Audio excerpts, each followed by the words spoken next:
About digestive system. और अभी जो हम सेशन करेंगे वो होगा हमारे स्किन से रिलेटेड। तो जैसे कि आपने देखा है कि हमारे स्किन के ऊपर बहुत सारी जो है प्रॉब्लम्स होती रहती है। आजकल तो लोग बहुत ज़्यादा जो है स्किन रिलेटेड प्रॉब्लम को फेस करते हैं। स्किन में एलर्जी हो रही है मैम, स्किन के अंदर फुंसियाँ आ रही है, पिगमेंटेशन की प्रॉब्लम है, खुजली बहुत आती है, रैशेस बहुत आते हैं। ऐसे कई सारी प्रॉब्लम जो है आजकल स्किन से रिलेटेड लोग सफ़र करते हैं। अभी इसी कॉमन छोटे छोटे प्रॉब्लम्स को मैंने क्लब किया है और उसी के बारे में हम बात करेंगे, सो दैट आप इजीली इस चीज़ को मैनेज कर सकते हो, इजीली इस चीज़ों को समझ सकते हो कि ये प्रॉब्लम आ क्यों रही है। अभी आपको ये चीज़ मैं आपको इसलिए बता रही हूँ क्योंकि देखो कुछ चीज़ों का सॉल्यूशन हमारे पास है, बट कुछ चीज़ें ऐसी होती है कि जिसका सॉल्यूशन हमारे पास नहीं होता। वो आपको एज इट इज आपके लाइफ में आई है तो उसी के साथ आपको जीना पड़ता है। तो हर एक चीज को जो है मेंटेन करना इज वेरी वेरी इसेंशियल। तो पहली जो हम हमारे प्रॉब्लम स्किन के प्रॉब्लम के बारे में बात करेंगे वो प्रॉब्लम कौन सा है, तो डार्क स्पॉट्स का प्रॉब्लम। आपने देखा होगा कि काले काले धब्बे हो जाते हैं शरीर के ऊपर, फेस के ऊपर कभी आ रहे हैं, कभी पाँव के ऊपर आ रहे हैं, कभी हाथ के ऊपर आ रहे हैं। तो आजकल बहुत सारे लोग जो है इस डार्क स्पॉट्स के प्रॉब्लम से परेशान हैं। अभी ये जो धब्बों की या पिगमेंटेशन की जो प्रॉब्लम होती है इसके पीछे रीजन क्या है, तो पहला है स्ट्रेस।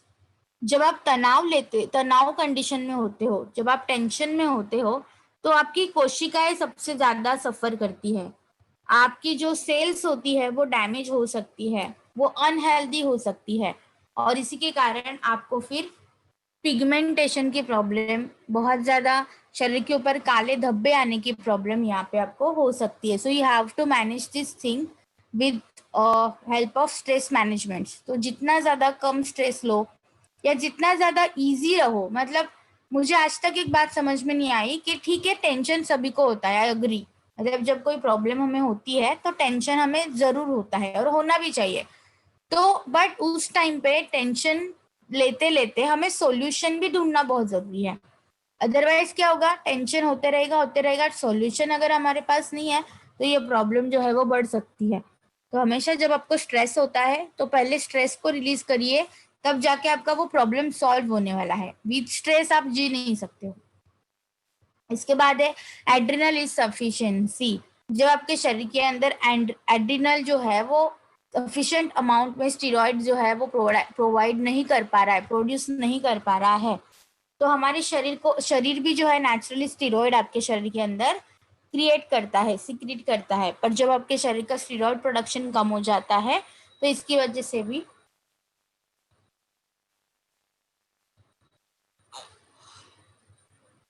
आपको डार्क स्पॉट्स की प्रॉब्लम हो सकती है। अभी एक चीज हमेशा ध्यान रखिए कि स्किन प्रॉब्लम जो है वो सिर्फ स्किन प्रॉब्लम नहीं होती। स्किन प्रॉब्लम की वजह से आपके शरीर के बाहरी और भी बहुत सारे हिस्सों में जो है प्रॉब्लम क्रिएट हो सकती है। जैसे कि फॉर एग्जांपल अभी डार्क स्पॉट्स की जो बात चल रही है, इसकी वजह से आपको आपके जोड़ों में भी दर्द हो सकता है, जॉइंट पेन की भी प्रॉब्लम आपको हो सकती है।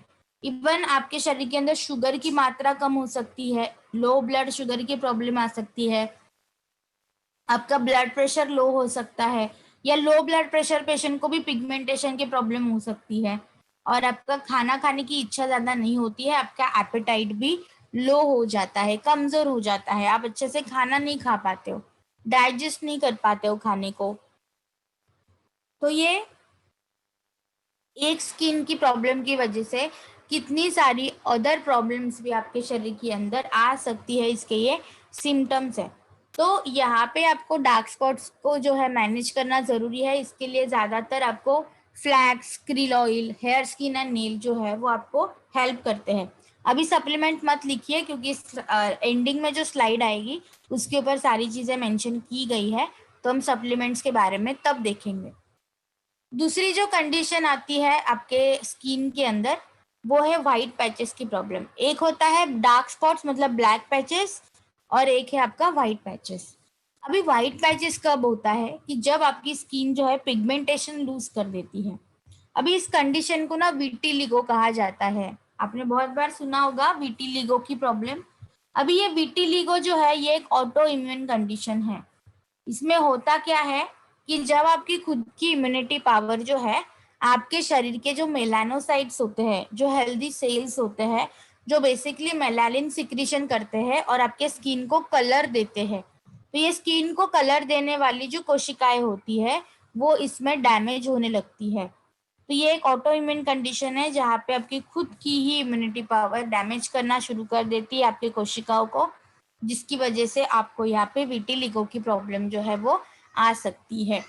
अभी यहाँ पे ना बहुत बार लोगों का एक सवाल आता है कि मैम बाल सफेद हो रहा है बहुत जल्दी, आंखों के बाल सफेद हो रहा है, आईब्रोज के बाल सफेद हो रहे हैं, चेहरे के बाल सफेद हो रहे हैं, या आपके मुंह के अंदर सफेद सफेद दाग हो रहे हैं, पाव के ऊपर दाग हो रहे हैं, हाथ के ऊपर जो है वो दाग, सफेद दाग हो रहे हैं।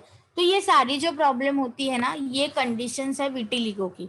इसीलिए मैं आपको बोलती हूँ कि अगर बहुत कम उम्र में अगर आपको व्हाइट पैचेस की प्रॉब्लम है, व्हाइट हेयर की प्रॉब्लम है, तो इसको आप तुरंत जाके डॉक्टर को दिखाइए, बिकॉज ये विटिलिगो हो सकता है। और विटिलिगो एक बार हो गया तो इसको मैनेज करना थोड़ा सा डिफिकल्ट है, बिकॉज ये एक ऑटो इम्यून कंडीशन है, राइट। तो यहाँ पे आपको फिर थोड़ा सा ध्यान देना ही जरूरी है, सो दैट आप अच्छे से इस कंडीशंस को मैनेज कर पाओ। अदरवाइज फिर विटिलिगो की वजह से आपको जो जो प्रॉब्लम होती है वो आपको कंटिन्यू ही आपके बॉडी में होती रहेगी। तो यहाँ पे अगर आपको, और ये विटिलिगो की जो प्रॉब्लम है, ये व्हाइट पैचेस की जो प्रॉब्लम है ना, ये एज स्पेसिफिक नहीं है, कोई भी एज में आपको ये आ सकती है। ऐसे नहीं है कि आपको सीनियर सिटीजन जब हो जाओगे तभी होगी, या आपको ये प्रॉब्लम होगी तभी होगा, ये आपको कभी भी हो सकता है।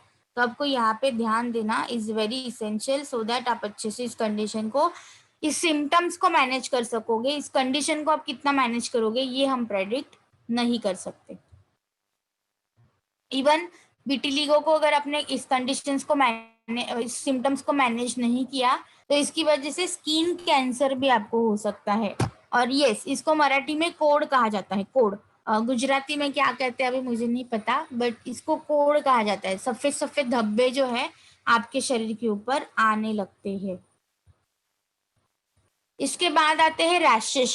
आपके शरीर के ऊपर बहुत सारे लोगों की कंप्लेंट होती है कि मैम शरीर के ऊपर ना लाल लाल चट्टे आ रहे हैं, बहुत सारे रैशेस जो है शरीर के ऊपर आ रहे हैं। तो ये क्यों आते हैं, मतलब हम कोई भी चीज खा रहे हैं उसकी वजह से आ रहे हैं या अदर कोई रीजन है? तो यस, पहला जो यहाँ पे रीजन है रैशेस आने का, वो है आपकी लो इम्यूनिटी पावर। अगर आपकी रोग प्रतिकारक क्षमता कमजोर है, अगर आप इम्यूनिटी पावर आपकी डेवलप नहीं है, तो आपको ये रैशेस आएंगे ही आएंगे। कभी कभी ऐसे भी हो जाता है कि मैम कुछ खाना खाने के बाद रैशेस आ रहे हैं, पानी पीने के बाद रैशेस आ रहे हैं, या कुछ कुछ लोग ऐसे होते हैं ना कि जिनको ऐसे होता है कि एसी लगाते हुए रैशेस आ जाते हैं, या मान लो मशरूम खा लिया रैशेस आ रहे हैं। तो ये स्पेसिफिक फूड एलर्जी है। तो यस, कब कुछ कुछ लोगों को कुछ फूड की एलर्जी भी होती है, तो उसकी वजह से भी रैशेस जो है ना वो उनके शरीर के अंदर आना शुरू हो जाते हैं। तो यहाँ पे जो है आपको क्या ध्यान देना है कि आपको आपके कोई फूड की एलर्जी है तो आपको कंप्लीट वो फूड खाना ही बंद कर देना है। हम इसके लिए कुछ नहीं कर सकते। अगर कुछ फूड एलर्जी आपके शरीर के अंदर क्रिएट हो रही है, जैसे कि कुछ लोगों को मशरूम एलर्जी होती है, कुछ लोगों को पीनट की एलर्जी होती है, कुछ लोगों को मिल्क की एलर्जी होती है, सोया एलर्जी है किसी को, तो आपको वो चीजें खानी ही नहीं है, मतलब वो चीजें आपको पूरी तरह से बंद करनी है। उसके लिए हम कुछ नहीं कर सकते। अगर आपको स्पेसिफिक फूड एलर्जी है, just stop that consuming food. इसके बाद फीवर के कंडीशन में कभी कभी किन किन लोगों को फ्रीक्वेंट फीवर होता है, बुखार के कंडीशन में भी रैशेस आ सकते हैं। तो जब तक वो टेम्परेचर मेंटेन नहीं हो पाता, बुखार मेंटेन नहीं हो पाता, तब तक आप इसको रैशेस को मैनेज नहीं कर पाओगे। तो इसलिए आपको उस बुखार को मैनेज करना जरूरी है। बट ओवरऑल अगर जनरल में इसके बारे में बात करूँ तो रैशेस क्यों आते हैं, तो इसका मेन कारण है कि लो इम्यूनिटी पावर। तो आपको बहुत ज्यादा रैशेस आते हैं आपके शरीर के ऊपर, तो आप डिटॉक्स एंड इम्यूनिटी के प्रोडक्ट यहाँ पे इस्तेमाल कर सकते हो, ताकि रैशेस की प्रॉब्लम ज्यादा क्रिएट ना हो और आप अच्छे से आपके स्किन को हेल्दी रख पाओ। क्योंकि रैशेस जब आते हैं मतलब क्या हो रहा है यहाँ पे, इम्यूनिटी पावर का जो फर्स्ट लाइन ऑफ डिफेंस था, आई होप सबको याद होगा, फर्स्ट लाइन ऑफ डिफेंस क्या था, हमारी स्किन थी।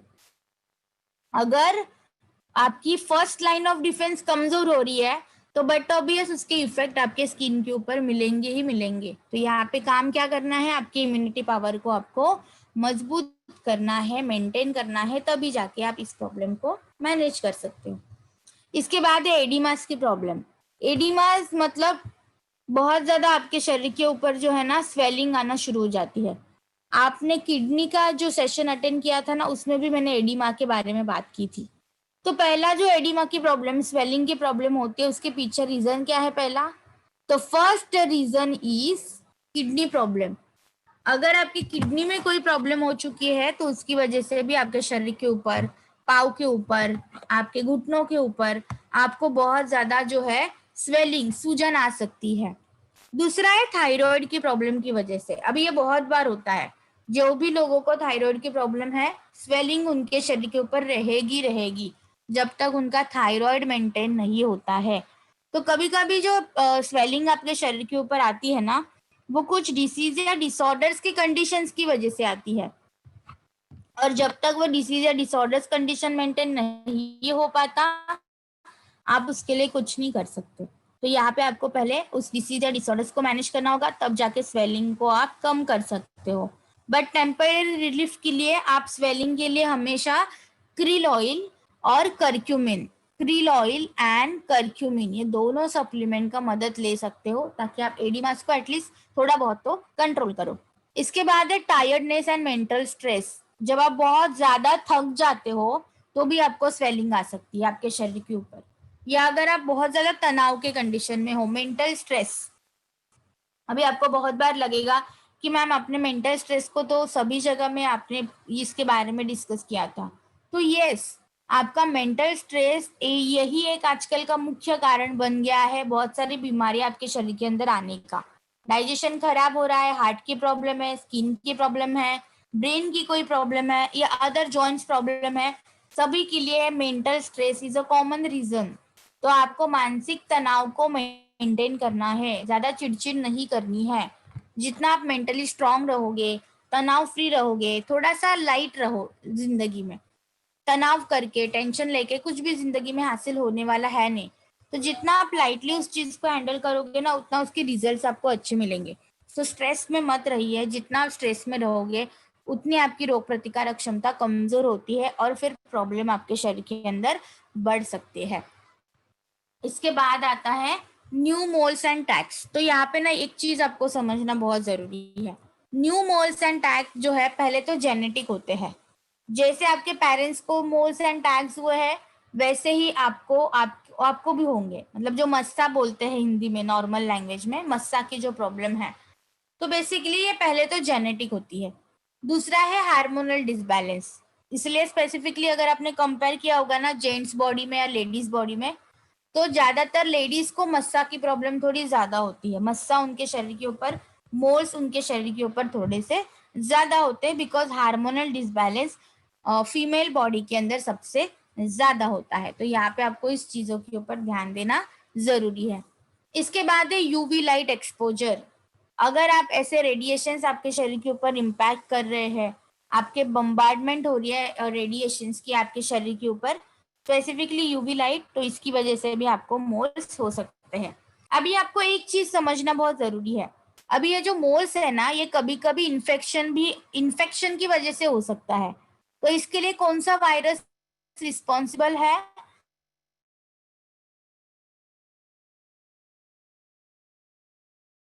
उस ये जो पैथॉन वायरस है, इसकी वजह से ज्यादा इन्फेक्शन हो चुका होगा, तो आपको यहाँ पे ये मस्सा की प्रॉब्लम ही आएगी। अब ये जो मस्सा आपके शरीर के ऊपर, ये 25 साल की उम्र तक, ये 25 के बाद आपको मस्सा की प्रॉब्लम या आपके शरीर के ऊपर कहीं भी न्यू मोल्स नहीं आते, नए वाले मस्सा आपको नहीं आएंगे। बट अगर आपको शरीर के अंदर आ रहे हैं तो ये एक मेडिकल कंडीशन हो सकती है, यहाँ पे ये आपके शरीर की प्रॉब्लम हो सकती है।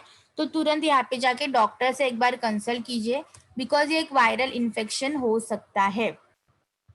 सो यहाँ पे आपकी डॉक्टर ट्रीटमेंट करवाना ज़रूरी है, क्योंकि फिर ये बहुत ज़्यादा बढ़ते चले जाएंगे तो हमारा अपीयरेंस भी बहुत चेंज हो जाता है, हमारा कॉन्फिडेंस लो कर देता है ये, और फिर यहाँ पे इस चीज़ को समझना ज़रूरी है।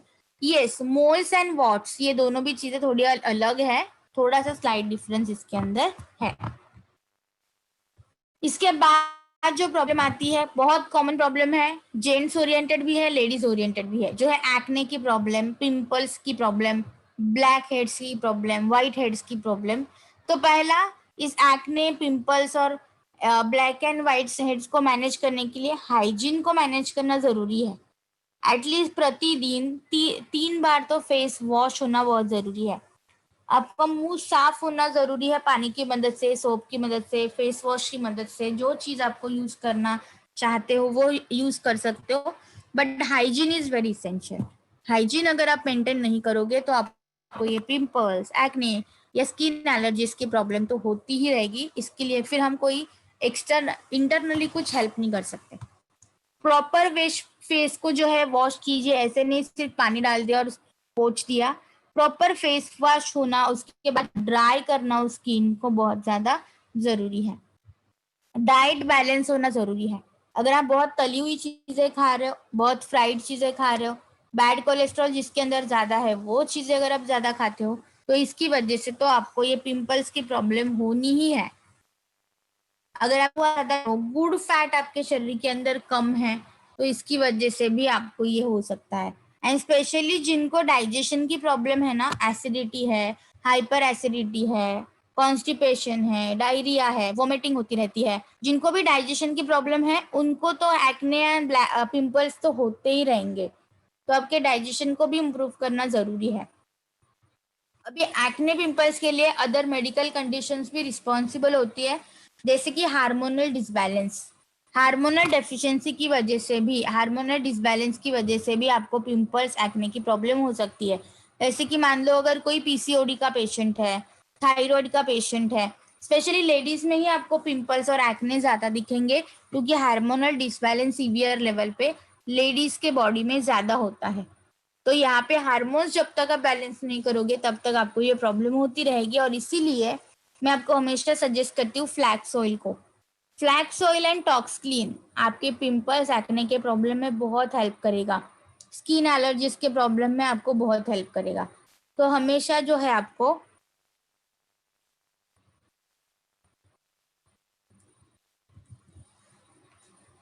फ्लैक्स ऑयल और टॉक्सलिन ये कंज्यूम करना is very essential, so that आप आपके स्किन के हेल्थ का ख्याल रख सकते हो। एंड वाटर बैलेंस, आपको जो है पानी अच्छे से पीते रहना है। अगर आपने पानी की क्वांटिटी जो है वो कम की ना, तो आपको ये प्रॉब्लम होगी ही होगी। अगर आपके सच में आप स्किन के लिए बहुत कॉन्शियस हो आपके, तो इंश्योर कीजिए कि हर एक घंटे में एक एक गिलास पानी जो है पीते रहिए। ये एक एक गिलास पानी जो है वो आपके इम्यूनिटी के लिए जरूरी होता है, आपके स्किन के लिए जरूरी है, आपके डाइजेशन के लिए जरूरी है। तो दीज आर सम बेसिक चीजें हैं जो हम अक्सर इग्नोर करते हैं। कोई भी ऐसे बड़ी बड़ी चीजें नहीं होती कि मैम पानी तो हम रोज पीते हैं, उसको छोड़ के और कुछ बताइए, ऐसे कुछ नहीं होता। बेसिक चीजों में जब गड़बड़ हो जाती है ना, तभी जाके हमारे शरीर के अंदर प्रॉब्लम क्रिएट होती है। तो हमेशा आपके बेसिक रूटीन को हेल्दी रखिए, ब्रेकफास्ट टाइम पे कीजिए, लंच टाइम पे कीजिए, हेल्दी खाना खाइए, पानी अच्छे से पीजिए, योगा, मेडिटेशन, एक्सरसाइज इसमें से कुछ तो कीजिए, सो दैट आप आपकी स्किन को, आपके बॉडी को हेल्दी रख पाओगे। इसके अलावा अगर आप बोलोगे कि मैम इसके आगे जाके कुछ बताओ, तो इसके आगे कुछ भी नहीं है, यही बेसिक चीजें हैं। अभी भी मैं देख रही थी कि बहुत सारे लोग ब्रेकफास्ट कर रहे थे, and I am very happy कि वो बहुत टाइम पे ब्रेकफास्ट के लिए टाइम पे है। और मैं अभी कभी मेरे मीटिंग में ऐसे नहीं बोलती हूँ कि मेरे मीटिंग में सिर्फ आप सामने बैठे रहो, ऐसे कुछ नहीं है। आप उलट आपकी ब्रेकफास्ट की थाली लेके बैठोगे, पानी का ग्लास लेके बैठोगे, इट इज ऑलवेज गुड। हमेशा ऐसी आदत रखनी है कि मैक्सिमम 10 बजे से पहले आपका ब्रेकफास्ट हो जाना चाहिए। 10 बजे के बाद अगर आप ब्रेकफास्ट करोगे ना, तो प्रॉब्लम क्या होगी, आपका लंच टाइम मिस आउट हो जाएगा। आपको 1 बजे, 12:30 बजे जो भूख लगनी चाहिए वो नहीं लगेगी। ब्रेकफास्ट के और लंच के बीच में एटलीस्ट 2 से 3 घंटे का गैप तो होना कम से कम जरूरी है। तो 10 बजे से पहले से तो एनी हाउ आपका ब्रेकफास्ट कंप्लीट हो जाना चाहिए। सो अकॉर्डिंगली आप आपके बॉडी को हेल्दी रख सकते हो, ठीक है। इसके बाद जो प्रॉब्लम होती है वो है फ्लेकिंग की प्रॉब्लम। स्किन के ऊपर छाले पड़ जाते हैं, स्पेशली एक्जिमा के प्रॉब्लम में, सोराइसिस के प्रॉब्लम में आपने देखा होगा फ्लेकिंग की प्रॉब्लम आपको ज्यादा होगी। या तो हार्मोनल डिसबैलेंस अगर आपको ज्यादा है तो उस कंडीशन में आपको हो सकता है। और अगर आपके शरीर के अंदर vitamin A, vitamin E and vitamin C, vitamin A, vitamin E and vitamin C, ये 3 विटामिन की डेफिशिएंसी अगर आपके शरीर के अंदर हो जाती है तो आपको यहाँ पे स्किन की प्रॉब्लम होगी ही होगी। और इसीलिए मैं आपको सीबोक्टोन रेकमेंड करती हूँ। हमेशा आपके शरीर के अंदर विटामिन ए, सी, ई, ये अगर आपके शरीर के अंदर बहुत अच्छे से जाना चाहिए तो सी बक्तौन, स्पाइरुलिना, ये जो मल्टीविटामिन मल्टी मिनरल है, या आप वाइटल कॉम्प्लेक्स की भी हेल्प ले सकते हो, इसमें से भी आपको विटामिन ए और सी मिल जाएगा।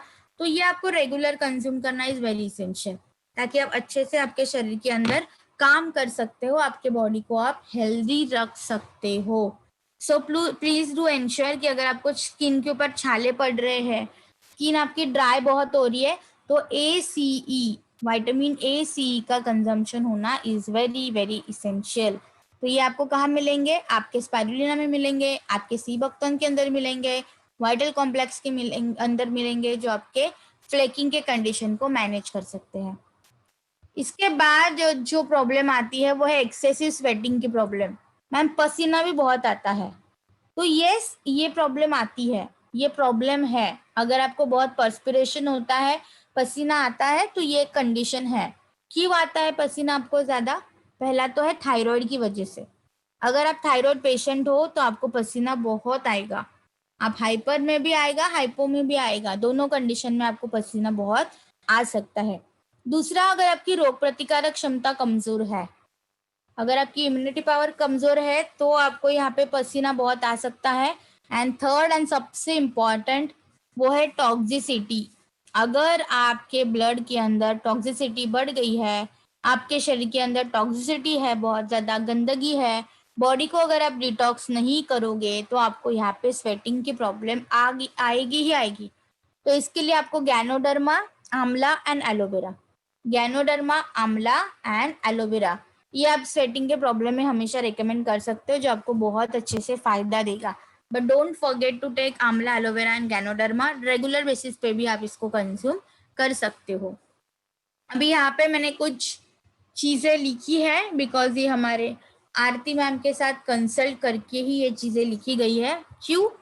क्योंकि जितना स्किन के बेनिफिट के लिए इंटरनल सप्लीमेंट जरूरी है, उतना ही एक्सटर्नल एप्लीकेशन भी बहुत जरूरी है। क्योंकि इंटरनल तो आपने आपकी स्किन को हेल्दी बना दिया, पर बाहरी पोल्यूशन की वजह से, बाहर टॉक्सिन्स की वजह से जो आपकी स्किन डैमेज हो रही है, इसके ऊपर भी सॉल्यूशन मिलना जरूरी है।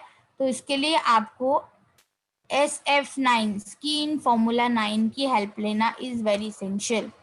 तो पहला यहाँ पे सारी प्रॉब्लम्स को मैंने मेंशन किया है, जो आप नोट डाउन कर सकते हो। पहला है पिगमेंटेशन की प्रॉब्लम, जो काले धब्बे आते हैं ना शरीर के ऊपर, ब्लैक पैचेस आते हैं, उसके लिए ब्राइटनिंग ट्रीटमेंट, क्रील ऑयल, सी बक्तौन, ब्राइटनिंग ट्रीटमेंट, क्रील ऑयल, सी बक्तौन, गैनोडर्मा, इसका आप हेल्प जो है वो ले सकते हो।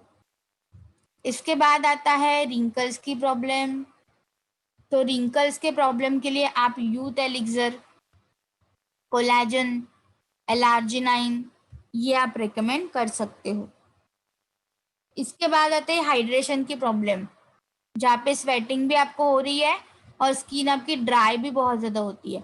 तो उसके लिए आपको flax oil, amla, aloe vera, hair, skin and nail.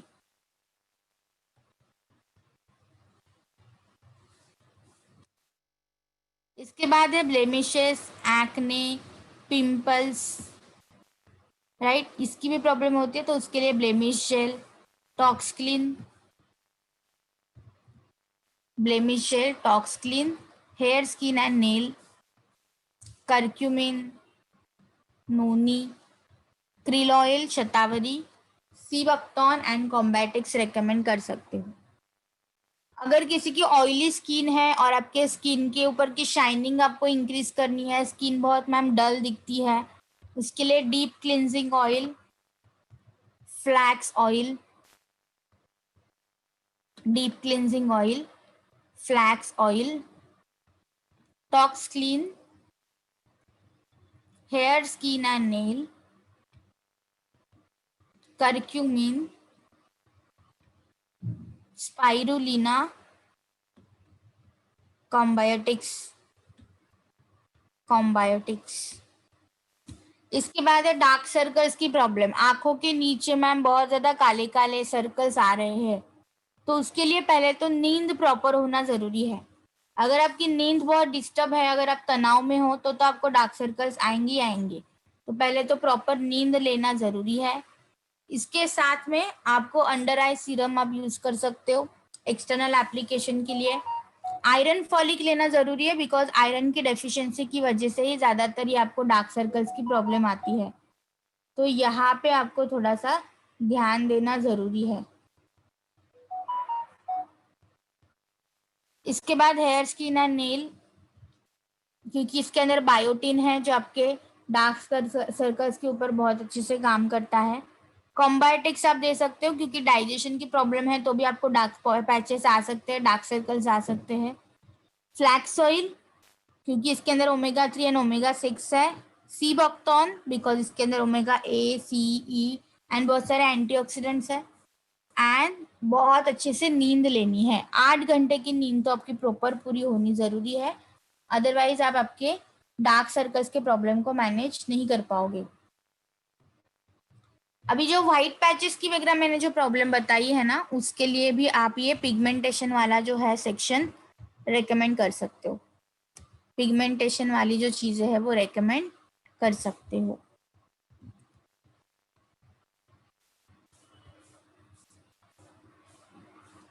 Hair, skin and nail are veg और नॉन वेज। इसकी आउटर कवरिंग जो है ना वो जिलेटिन से बनी है, internal content is not veg.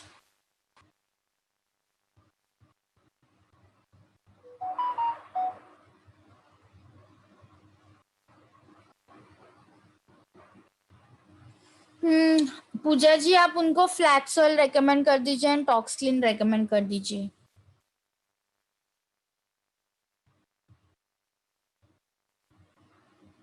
White hairs हो रहे हैं तो व्हाइट हेयर्स के लिए आप पहले तो डॉक्टर से सजेस्ट एक बार कंसल्ट कीजिए। एक दो व्हाइट हेयर्स हो जाते हैं, that is normal, right. But बहुत ज्यादा व्हाइटनिंग हो रही है तो आपको doctor consultation is very essential. 12 साल के बाद आप कॉम्बैटिक शुरू कर सकते हो। बटर मिल्क से सकते हैं ना, गर्मी पॉसिबल नहीं है। बाहर से लेके आइए बटर मिल्क तो भी चल जाएगा। मैं पिगमेंटेशन के डोसेस फ्लैक्स से replace krill, some time you can replace but not every time.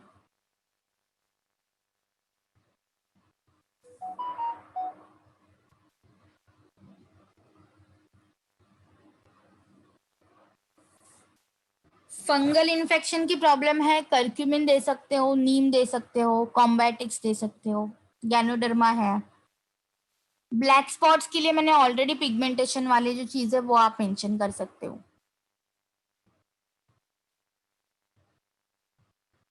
Dryness के लिए भी मैंने मेंशन कर दिया है। रिंकल्स के लिए भी एक बार आप स्लाइड चेक कर लीजिए। एक बार आप ना थोड़ा सा शांत होके स्लाइड को अच्छे से पढ़िए, सो दैट आपके सारे जो जवाब आप भेज रहे हो, सवाल जो भेज रहे हो ना, उसके सारे जवाब आपको मिल जाएंगे। राइट, सो बिफोर गोइंग एक फिर से एक बार रिमाइंडर देती हूँ इवनिंग के सेशन का। Please don't forget to attend that, क्योंकि बहुत ही इंटरेस्टिंग होने वाला है। एंड सबसे important is be on time, time पे आइए, लेट मत कीजिए।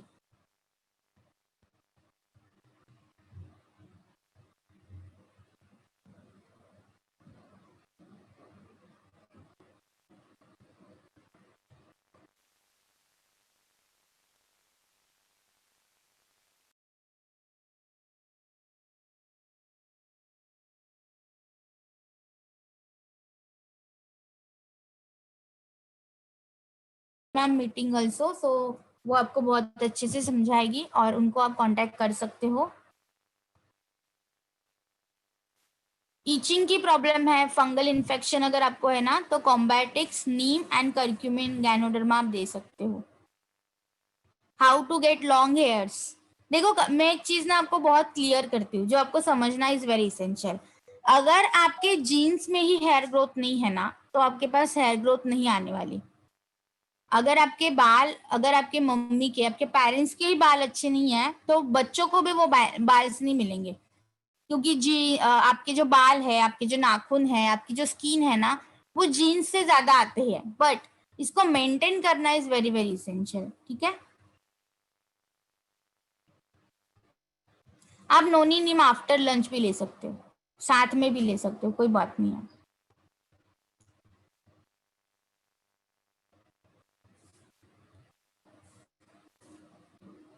Thank you so much Mamta ma'am, yes thank you so much. So आज मैं थोड़ी जल्दी मीटिंग वाइंड अप कर रही हूँ, because I have to start another meeting within just 10 minutes। So आपकी जो भी क्वेरीज है आप मुझे मेल कर दीजिए। And don't forget evening session. I hope आज का सेशन बहुत ही लाइट सेशन था। एक जो बेसिक प्रॉब्लम आती है ना स्किन की, उसको मैंने कवर किया है, ना कि